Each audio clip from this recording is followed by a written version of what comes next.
Good evening, you're watching Just the News. I'm Amita Balachandra. We have a lot to get through today. We start off with fuel price hike, which has happened after 4 months. Now, diesel and petrol prices have been hiked by 80 paise a litre. The rise in price comes amid rise in crude oil prices due to the Russia-Ukraine crisis. India imports about 85% of its crude oil requirements. The prices have been hiked after nearly 4 months, and here are the prices city-wise. In Delhi, petrol costs about 96.21 rupees per litre, diesel costs about 87.47 rupees per litre. In Mumbai, petrol costs the highest, it's about 110.82 rupees per litre, diesel costs about 95 rupees per litre. Chennai, in Chennai, petrol costs about 102.16 rupees per litre, and diesel is at 92.19 rupees per litre. In Kolkata, petrol is at 105.51 rupees per litre. In the meantime, LPG cylinder prices were hiked by 50 rupees from today. With this hike, a 14.2 kg non-subsidized LPG cylinder will now cost customers in New Delhi 949.50 rupees. In the meantime, members of opposition parties have protested against the rise in the prices of petrol, diesel, and domestic cooking gas in the Lok Sabha on Tuesday and staged a walkout event demanding a rollback. Also, the news starting this year, undergraduate admissions into central universities will be based on a new common entrance test and not the 12th standard marks. Now, the National Testing Agency will conduct the Central University Entrance Test. Applications will be open in April for the test that will be held in July. The rule comes in as several DU colleges had kept their cutoff at 100% in the first list for some courses. Now, Delhi University, Jawaharlal Nehru University or JNU, Jamia Millia Islamia are among a few well-known central universities which will now be covered by the CUET. Also in the news, the Union Cabinet has today approved a bill that aims to merge 3 municipal corporations of Delhi, and it is likely to be introduced in the Parliament soon. The existing 3 corporations are South Delhi Municipal Corporation, North Delhi Municipal Corporation, and East Delhi Municipal Corporation. Earlier this month, the Delhi State Election Commission sought legal advice on whether it can still hold elections for the 3 municipal corporations following a communication from the Centre for their unification. News coming in now from West Bengal. At least 8 charred bodies were found at Rampurhat in West Bengal today following several incidents of fire and bombing, hours after a deputy Gram Pradhan of the Trinamool Congress was killed in a bomb attack. Now, police has said that 11 people have been arrested from the area so far, and the inspector in charge and subdivisional police officer have been suspended. The police is currently investigating whether the fire was caused in retaliation to what happened a day earlier or whether it was due to some other reason. Now, West Bengal governor has today strongly condemned the violence, saying human rights have been decimated and rule of law has capsized. Moving on now, Karnataka has said that it will form a panel to decide on including Bhagavad Gita in school syllabus. Now, Karnataka Education Minister B.C. Nagesh, in a query to the Legislative Council, said that a committee would be formed to decide on the inclusion of Bhagavad Gita in schools. He said, and I quote, "After the committee is formed, the matter will be discussed with Chief Minister Bommai and various educational experts and a decision will be taken," end quote. In the meantime, this comes after the Gujarat government on Thursday had announced that Bhagavad Gita will be a part of school syllabus for classes 6 to 12 from the academic year 2022 to 23. Also in the news, Haryana government has passed the Haryana Prevention of Unlawful Conversion of Religious Bill 2022 today amid Congress staging a walkout. Now, the bill aims to prevent religious conversions through force, undue influence, or allurement. Now, according to the bill, if conversion is done by allurement, use of force, fraudulent means of coercion, then there is a provision of imprisonment of 1 to 5 years and a fine of not less than 1 lakh rupees. Now, if it's a woman or a person belonging to the SC or the ST, then the imprisonment will be 4 to 10 years and a fine of not less than 3 lakh rupees. Moving on now, 54 prominent personalities were conferred the Padma Awards by President Ramnath Kovind on Monday. India's first Chief of Defence Staff, General Bipin Rawat, was posthumously conferred Padma Vibhushan. His daughters received the award. Congress leader Ghulam Nabi Azad received Padma Bhushan.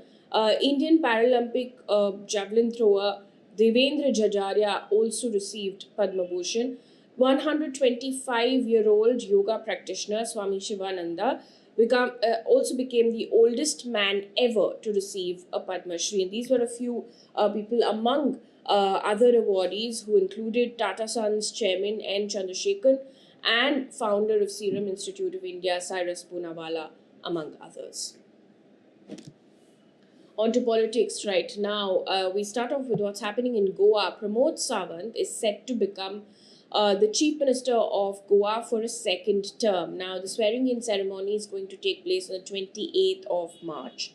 BJP, if you remember, won 20 seats in the 40-member assembly and is all set to form the government with the support of the MGP and 3 independent legislators. In the meantime, in Uttar Pradesh, Yogi Adityanath is set to continue as the Chief Minister for the second term and will take oath on the 25th of March.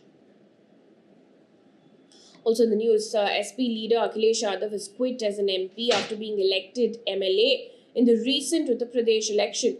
Now, Akhilesh Yadav was an MP from eastern UP's Azamgarh. Now, another Samajwadi Party leader, Azam Khan, has also quit as an MP. With this, the number of Samajwadi Party members in the parliament is now 3. Now, Congress leader Sonia Gandhi has met a few dissident leaders of the party at her residence in Delhi. Now, the leader is also known as G23, is a grouping of senior party functionaries who've been demanding an organizational overhaul.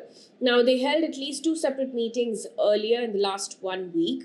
According to a PTI report, senior leaders Anand Sharma and Manish Tiwari were among leaders who met Sonia Gandhi today. On to environment news right now. This is a shocking report that comes in from Swiss firm IQ Air, which has said that out of 100 most polluted places in the world, 63 of them are in India. The situation has not only worsened in 2021, but Delhi continues to be the world's most polluted capital for the 4th consecutive year, with pollution rising almost 15% over the previous year. Now, while Delhi's air pollution ranks at number 4 globally, the world's most polluted place in Rajasthan's is Rajasthan's Bhiwadi, followed by Uttar Pradesh's Ghaziabad on Delhi's eastern border. It's day 27 of Ukraine crisis now after Russia invaded Ukraine. It's been 27 days.